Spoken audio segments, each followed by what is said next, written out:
और पुलिस ने माँ बहन की गाली बकने के बाद हमें ले गए। माँ बहन की पहले गाली बक के पुलिस वालों ने, फिर एसओ साहब ने कहा कि इसे 10 पटार मारो।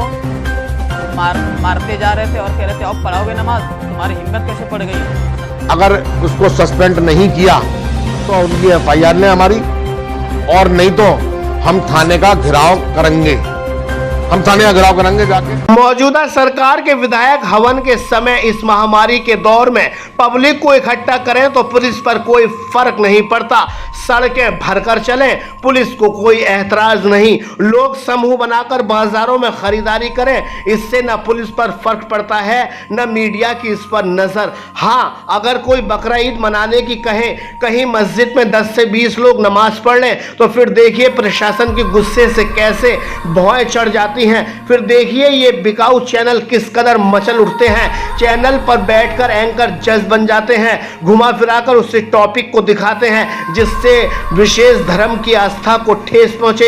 ऐसी एक तरफा पत्रकारिता पर नालत ही भेजनी चाहिए जो सही दिखाने और सही लिखने में बिल्कुल बेशर्म होती जा रही है, मानो जैसे इसके लिए सही मुद्दे उठाना अभिशाप हो गया है। अलीगढ़ पुलिस ने जुमे की नमाज होने से पहले जमा मस्जिद में पहुंचकर नमाजियों को नमाज पढ़ने से पहले पकड़ लिया। सभी 15 से 20 नमाजियों के खिलाफ धारा 144 तोड़ने पर 188 में कार्रवाई की गई। वहीं मस्जिद के इमाम फिरोज पर तो पुलिस ने वहशियाना रुख इख्तियार कर लिया। मस्जिद के इमाम को गंदी गंदी गालियां देकर हवालात में ठूस कर हाथों पर पट्टे बजाना शुरू कर दिए। नालत है ऐसी कार्रवाई पर। हिंदुस्तान में यूपी पुलिस की कार्यशैली पर सवाल उठ रहे हैं, लेकिन नहीं, पुलिस का टारगेट मस्जिद ही है। मस्जिद में पढ़ रहे नमाजी उनकी आंखों में चुभ रहे हैं, बाकी सब खैरियत है। आपका क्या नाम है?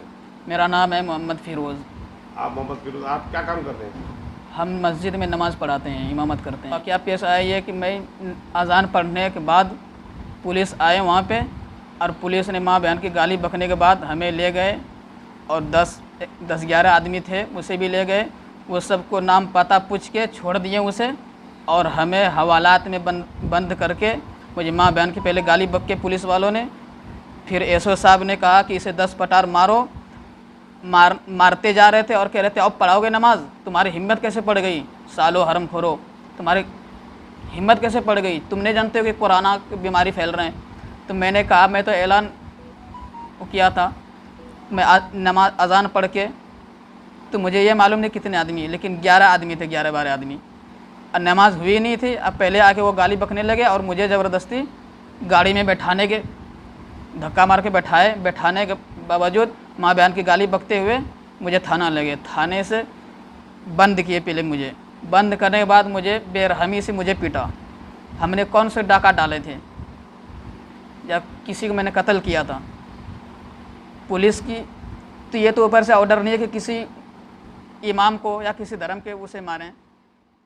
इंसानियत की परिभाषा को अपने अहंकार के नशे में चूर कर चुकी पुलिस आखिर क्या कानून व्यवस्था लागू करना चाहती है। इमाम के हाथों को अपनी कार्यता के पट्टे से लहूलान करने वाली अलीगढ़ जवाब पुलिस को क्या वाकई इमाम की पिटाई करके सुकून मिल गया? क्या वास्तव में इमाम का इतना बड़ा गुनाह हो गया जिसे बदमाशों की तरह पनिशमेंट दिया गया? घायल अवस्था में इमाम इंसाफ पाने के लिए पूर्व विधायक हाजी जमीरुल्लाह के दरबार में पहुंचे, जहां इमाम की कहानी सुनकर विधायक भी भावुक हो गए। जब एसपी सिटी को पूर्व विधायक ने फोन किया तो फिर वही पुलिस का आलाप, जांच कराएंगे, यानी पुलिस पीटे तो तत्काल एक्शन, अगर जनता को पुलिस पीटे तो जांच कराएंगे। इतना कुछ होने पर आवाम का फिर भी विश्वास पुलिस पर ही है। पूर्व विधायक ने कहा अगर इमाम साहब को पीटने वाले पुलिसकर्मी पर कार्रवाई नहीं हुई तो हम थाने का घेराव करेंगे। देखिए, ये इमाम साहब हैं, हमारे यहाँ एक कस्बा है जवां, वहाँ के इमाम साहब हैं, वहाँ की जमा मस्जिद के इमाम। इन्होंने जुमे की अजान दी। अजान देने के बाद में 5-10 लोग इकट्ठे हुए, जब तक नमाज नहीं हुई 5-10 लोग इकट्ठे हुए थे कि पुलिस आ गई, और पुलिस उनको उठा के ले गई जो वहाँ मौजूद थे नमाजी, और साथ में इमाम साहब को भी ले गई।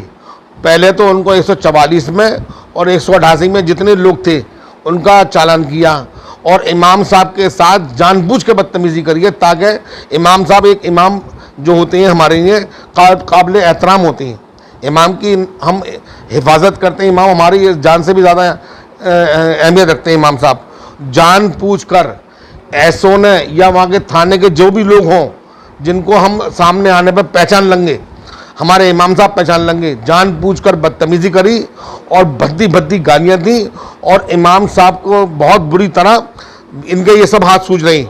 इसकी अगर डॉक्टरी माने करा लिया जाए, हाथ सूझ रही और इनके साथ बदतमीज़ी करी, इनको मारा।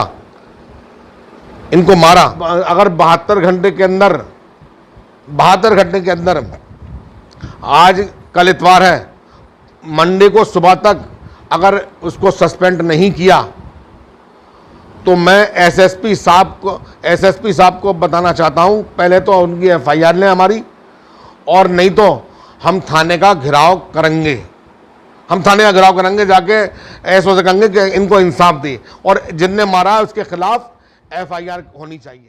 अब देखना यह होगा कि वास्तव में नाहकी इमाम की पिटाई करने वाले पुलिसकर्मी पर कोई कार्रवाई पुलिस के अधिकारी करेंगे या फिर अपने आदत के मुताबिक फरियादी सब्र कर बैठ जाएंगे। कार्रवाई होगी या नहीं ये तो आने वाला वक्त ही बताएगा, लेकिन हम इतना जरूर जानते हैं जुल्म का एक दिन खात्मा जरूर होगा। जब वो वक्त राहत का नहीं रहा तो ये वक्त जुल्म का भी नहीं रहने वाला है। वक्त की चक्की में एक दिन जुल्म भी पिसकर रह जाएगा, लेकिन उसके लिए भी वक्त ही लगेगा।